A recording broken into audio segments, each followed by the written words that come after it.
دو چیزیں واضح ہو گئی کہ ایک کہ یہ غیر قانونی تھا اور غیر آئینی تھا. جو طریقہ انہوں نے جس طرح مجھے وہاں سے اغوا کیا ہے وہ غیر قانونی بھی تھا اور غیر ہمارے آئین کے خلاف بھی تھا. اور یہ بھی اس میں آیا سپریم کورٹ کے فیصلے میں کہ جب میں چیف جسٹس صاحب کے سامنے پیش ہوا تو پہلی دفعہ مجھے پتہ چلا کہ کیا ہوا ملک کے اندر. توڑ پھوڑ ہوئی, آگ لگی, کتنے بڑے احتجاج ہوئے. مجھے تو کوئی اندازہ ہی نہیں تھا کیونکہ مجھے تو انہوں نے نظر بند کیا ہوا تھا. تو یہ بھی چیز واضح ہو گئی کیونکہ میرے اوپر کیسز پہ کیسز کیے جا رہے ہیں. پتہ نہیں کتنے 30-40 کیس کر چکے ہیں اب تک کہ یہ میری ایما پہ سب کچھ ہوا ہے. یہ جو توڑ پھوڑ ہوئی ہے, یہ جو جلایا گیا اور جو احتجاج ہوئے.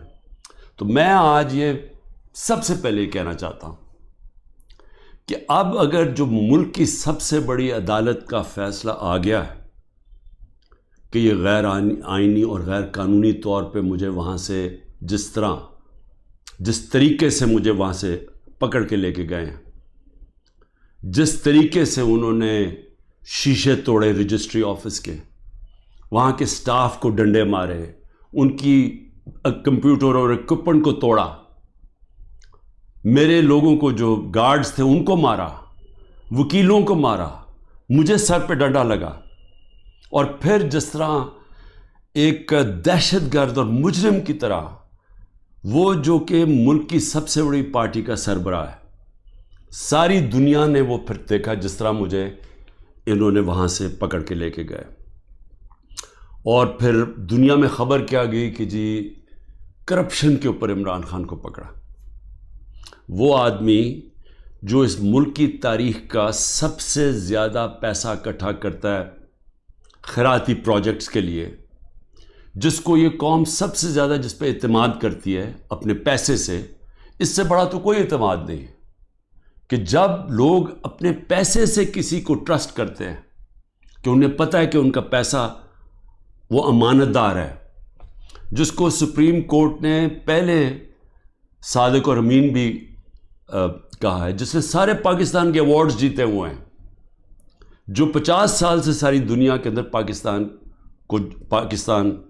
پاکستانی کو دنیا جانتی ہے, اور جس نے اپنی طرف سے کرکٹ کے اندر پاکستان کا نام روشن کیا. تو میرا سب سے پہلا سوال یہ ہے کہ اس کا کون ذمہ دار ہے؟ کیا انٹیریئر منسٹری ذمہ داری اٹھائے گی اس کی؟ کوئی اس کو ذمہ دار ٹھہرائے گا؟ اور کیا نیب چیئرمین اس کی ذمہ داری لے گا جو ہوا میرے ساتھ؟ اور میں اب اس سے آگے چلتا ہوں. جب مجھے یہ جس طرح اٹھایا گیا اور اب ثابت ہو گیا کہ یہ اس ملک کے آئین اور قانون کے خلاف تھا, تو کیا ہماری پارٹی کو یہ حق نہیں تھا پرامن احتجاج کرنے کا؟ اب تو اگر ثابت ہو گیا نا کہ یہ قانون توڑ کے مجھے وہاں سے اغوا کیا گیا اور جس طرح مجھے ذلیل کیا گیا, تو کیا ایک ملک کی سب سے بڑی پارٹی کے سربراہ کو جب اس طرح اسے کیا جائے تو کیا اس کی پارٹی کو حق نہیں تھا پرامن احتجاج کرنے کا؟ اور یہ میں پھر واضح کر دوں, آئین ہمیں کہیں جگہ پہ روکتا نہیں ہے پرامن احتجاج سے کہ جی کنٹونمنٹ میں احتجاج ہو یا جہاں بھی ہو, ہم کہیں بھی احتجاج کر سکتے ہیں. یہ ہمیں آئین ہمیں حق دیتا ہے, ہمیں توڑ پھوڑ کا حق نہیں دیتا, ہمیں جلانے کا حق نہیں دیتا, اور وہ سارے ہم سب اس کی مذمت کرتے ہیں. میں نے سپریم کورٹ میں جب مجھے بتایا چیف جسٹس صاحب نے, میں نے اس کی مذمت کی اور انہوں نے وہ لکھا اپنے آرڈر کے اندر, اور میں نے کہا کہ 27 سال میں آج تک میں نے کبھی اپنی جماعت کو یہ نہیں کہا کہ کسی قسم کی انتشار کے اندر شامل ہو. میری سٹیٹمنٹس ہیں. جب ہمارے سے ظلم بھی ہوا 25 مئی کو, جب ہمارے اوپر جس طرح انہوں نے ہمارے ساتھ ظلم کیا کہ ہمیں بغیر کراؤڈ ہے ان کا ڈنڈے مار کے ٹھیک کرو, عورتوں کے اوپر, بچوں کے اوپر جو ہمارے نکلے ہوئے تھے پرامن احتجاج کے لیے, ان کے اوپر جو انہوں نے تشدد کیا, میں نے اگلے دن اسی دن رات کو ہوا, صبح کو میں نے اپنا دھرنا کینسل کر دیا, اور میری اس تقریر سن لیں, میں نے ادھر کہا کہ میں انتشار نہیں چاہتا. 26 نومبر کو 4 لاکھ لوگ جمع ہوئے پنڈی کے اندر, اور وہ سارے تھا کہ ہم نے پرامن ایک مارچ کرنی ہے وہاں سے اسلام آباد. وہاں جنہوں نے 30,000 پولیس جمع کر لی. تو مجھے پھر پتا تھا کہ انہوں نے ہمارے ساتھ وہی جو 25 مئی میں انہوں نے اس باری پھر وہی کرنا ہے. اور مجھے خوف تھا کہ اتنی زیادہ پبلک ہے اور وہاں خون خرابہ ہوگا. میں نے کینسل کر دیا. میں نے اسلام آباد کی مارچ 26 نومبر کو کینسل کی.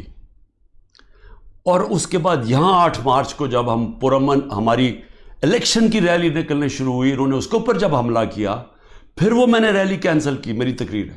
تو میں نے تو ہمیشہ پرامن احتجاج کی بات کی ہے 27 سالوں سے. تو وہ سامنے آ گیا. سپریم کورٹ کی ججمنٹ بھی ہے کہ مجھے تو جب پہلی دفعہ پتہ چلا میں نے تب کہا، مذمت کی. اور اس کے علاوہ اب یہ جو ہمارے لوگوں کا احتجاج ہے، اس کو غداری کہہ دیا گیا ہے کہ ملک سے غداری ہوئی ہے. اب میرا سوال یہ ہے کہ غداری کس نے کی؟ کیا ڈنڈے مار کے ایک پارٹی کے سربراہ کو اور اس کے لوگوں کو مار کے اور غیر قانونی طور پہ اغوا کرو اور پھر ہم سمجھیں کہ جی وہ بھیڑ بکریوں کی طرح چپ کر کے بیٹھ جائے گی پارٹی؟ وہ احتجاج بھی نہیں کر سکتی. وہ احتجاج کرے تو وہ غداری ہوگی اب. اور ان کو ساروں کو جیلوں میں 48 گھنٹے میں 10,000 لوگوں کو جیلوں میں ڈالا. سینئر لیڈرشپ ساری جیل میں، ابھی ساری انڈر گراؤنڈ ہے. 9 مئی سے اب تک ہر روز لوگوں کو اغوا کیا جا رہا ہے. ہر روز لوگوں کے گھروں میں جاتے ہیں، رشتہ داروں کے گھروں میں جاتے ہیں، گھر توڑتے ہیں، پولیس گھر لوٹتی ہے، ساتھ نامعلوم افراد آتے ہیں، چوری کرتے ہیں. میاں اسلم اقبال کی بیٹی کے سارا جہیز چوری کر کے لے گئے. کل وہاں بنو کا ہمارا ایم پی پختون یار 40 لاکھ کا وہاں اس کے گھر پہ سونا پڑا ہوا تھا، زیور پڑا تھا، وہ چوری کر کے لے گئے. یہ کون سی دنیا میں اس کی اجازت ملتی ہے؟ کون سے قانون کے تحت؟ اور صرف سزا مل رہی ہے کہ جی آپ نے 9 مئی کو احتجاج کیوں کیا؟ کیونکہ اب تو واضح ہو گیا نا کہ ہمارا احتجاج جائز تھا، کیونکہ غیر قانونی طور پہ، پھر سے میں کہتا ہوں، آئین توڑ کے مجھے اٹھایا گیا ہے. اور جس طرح اٹھایا گیا ہے اس کا ریئیکشن آنا تھا. اور میرا اب اگلا سوال ہے کہ کس نے پلان کیا سب کچھ؟ کیونکہ یہ جس نے بھی پلان کیا، کیا وہ چاہتے تھے کہ یہ ریئیکشن ہو؟ کیا یہ جان کے کیا گیا؟ کیونکہ اور طرح کی بھی تھے. اگر پکڑنا تھا وارنٹ دکھاتے. پولیس، میں نے چلنے سے پہلے کہا کہ اب مجھے پکڑنا ہے تو وارنٹ دکھاؤ، پولیس آ کے لے جائے. تو وہاں سے اس طرح بھی، لیکن کیوں یہ جان کے کیا گیا؟ اور مجھے یہ شک ہے پری پلان تھا سب کچھ. یہ ریئیکشن پتہ تھا اس کا ریئیکشن ہونا ہے، اور اس ریئیکشن سے پہلی تیاری کی ہوئی تھی کہ اس کے بعد کرنا کیا ہے، کیسے انہوں نے تحریک انصاف کو کرش کرنا ہے، جو ابھی تک کوششیں ہیں. اور پھر ابھی تک میں آخری 2 سوال پوچھتا ہوں کہ ابھی تک کیوں نہیں انڈیپینڈنٹ انویسٹیگیشن ہوئی کہ جو یہ کور کمانڈر کا گھر جلایا گیا ہے اس کے پیچھے کون تھا؟ کیوں نہیں انڈیپینڈنٹ انویسٹیگیشن؟ کیونکہ یہ کوئی نہیں ہوتا کہ جی آپ ہی فیصلہ کریں کس نے کیا اور آپ ہی پکڑ کے ان کو سزائیں دے دیں. یہ جج، جوری، ایکسیکیوشنر دنیا کے کسی قانون میں نہیں ہوتا. تو کوئی انڈیپینڈنٹ انویسٹیگیشن نہیں ہوئی. ہم ڈیمانڈ کرتے ہیں انڈیپینڈنٹ انویسٹیگیشن ہو. انشاءاللہ ہم ثبوت دیں گے کہ اس کے اندر لوگ گھسائے ہوئے تھے، ایمبیڈ کیے ہوئے تھے لوگ. جس طرح میرے گھر کے باہر پلان بنا ہوا تھا کہ انہوں نے پولیس کے دونوں اسلام آباد آئی جی نے لوگ تیار کیے ہوئے تھے، پولیس والے چند تھے، یہاں لاہور کے آئی جی نے پلان کیا ہوا تھا، اور انہوں نے مل کے یہاں سے گولی چلانی تھی پولیس کے اوپر، انہوں نے پھر پورا اٹیک کرنا تھا واپس. یہ سارا پلان بنا ہوا تھا جو میں نے 22 مارچ کو پبلک کو پہلے بتا دیا. تو یہ بھی ایمبیڈ کیے ہوئے تھے، لوگوں کو اندر گھسایا ہوا تھا ہمارے. کیونکہ ہر جگہ سے، کیونکہ میں نے جب بعد میں پوچھتا گیا کہ یہ ہوا کیا ہے، ہر جگہ سے ایک آئے کہ جی لوگ تھے، کئی لوگ اندر گھسے ہوئے تھے، وہ اشتعال دلوا رہے تھے لوگوں کو. اور پھر ہر جگہ سے ایک چیز آئی کہ جی یہ جو ریڈیو پاکستان جلا، یہ کوئی ماچس کی تیلی سے تو نہیں جلا. جو میاں والی کے اندر جہاز چوک جو سب کو فخر کرتے تھے، وہ سیبر جو لگا ہوا ہے میاں والی میں، اس کو کس نے جلایا؟ ایلومینیم کیسے جل سکتا ہے ماچس سے؟ کوئی پلان ہی تھا نا. تو چلیں ہم غلط ہو سکتے ہیں، لیکن انڈیپینڈنٹ انویسٹیگیشن تو ہونا چاہیے نا اس کا، وہ کیوں نہیں ہو رہا؟ اور مجھے افسوس ہے کہ جو فضا بنائی ہوئی ہے کہ غدار پوری پارٹی کو غدار بنایا ہوا ہے، اس فضا کے اندر یہ نہیں ہونے لگا. یہ جو اس وقت جنگل کا قانون پاکستان میں ہے یہ نہیں ہوگا. اور دوسری چیز میں سوال پوچھتا ہوں آج کہ جو 25 لوگوں کو شہید کیا گیا، جس میں سے 16 ہمارے پاس ایڈریسز ہیں، باقی 9 غائب ہیں، کیونکہ ہمیں خوف ہے کہ اس طرح یہاں اس وقت خوف پھیلایا ہوا ہے، جو یہ جو ظلم کا نظام بنا ہوا ہے اس کے اندر وہ پولیس پہنچ جاتی ہے. یہ 16 کا بھی بڑے مشکل سے ڈر کے ان کے رشتہ داروں نے بتایا، ان کے نام دیے ہیں، پتہ دیے ہیں، جو 16 لوگ شہید کیے گئے ہیں. اس کے علاوہ جو 3 لوگ، پہلے میں 2 سمجھ 3 لوگوں کی ٹانگیں ضائع ہو گئی ہیں، ٹانگیں کٹ گئی گولیاں لگ کے. ایک پیرالائزڈ ہے، اس کی کمر میں گولی لگی ہے، وہ بستر پہ ہے. اور اس کے علاوہ 50 سے زیادہ لوگوں کو گولیاں لگی ہیں. اب میں یہ سوال پوچھتا ہوں، یہ کیا پاکستانی نہیں تھے؟ یہ انسان تھے نا، تو انسانوں کے تو حقوق ہوتے ہیں. تو آج ابھی بھی اب ختم ہوا ہے فرانس میں، ایک 17 سال کے ٹین ایجر کو گولی ماری ہے پولیس نے، آگ لگ گئی، سارے 1000 سے زیادہ بلڈنگز اور گاڑیاں جل گئی فرانس میں، کیونکہ ایک انسان کی جان لی تھی فرانس کی پولیس نے. یہاں کوئی فکر ہی نہیں ہے، کوئی انویسٹیگیشن ہی نہیں ہے. سب نہتے تھے، کسی پولیس والے کو، کسی رینجر کو کوئی گولی نہیں لگی. اس کا مطلب یہاں سے تو کوئی فائرنگ نہیں تھی. تو کیا پہلے ایک غیر قانونی اور آئینی غیر آئینی چیز کی جاتی ہے جس کا ری ایکشن ہوتا ہے؟ پرامن احتجاج ہمارا آئین ہمیں حق دیتا ہے، تو کیوں ان کو ابھی تک انویسٹیگیشن نہیں ہوئی کہ یہ جو لوگ بیچارے نوجوان تھے، ان کے ماں باپ تھے، بیوی بچے تھے، ان کو جو گولیاں ماری گئیں کوئی نہیں پوچھے گا. ابھی تک تقریباً 2 مہینے ہونے والے ہیں، کوئی پوچھے گا نہیں کہ یہ بھی پاکستانی، ان کے بھی رائٹس ہیں، ان کے حقوق ہیں. تو اس کو بھی صرف ایک پوری فضا بنا کے کہ جی پاکستان کے اندر جو یہ ہوا ہے 9 مئی کو، اس کے اوپر ایک پوری پارٹی کے اوپر، اس کے اوپر ہر قسم کا تشدد کرو، ان کو دباؤ، ختم کرو. اور میں سمجھتا ہوں یہ پری پلان تھا، سب کچھ پہلے سے پلان بنا ہوا تھا.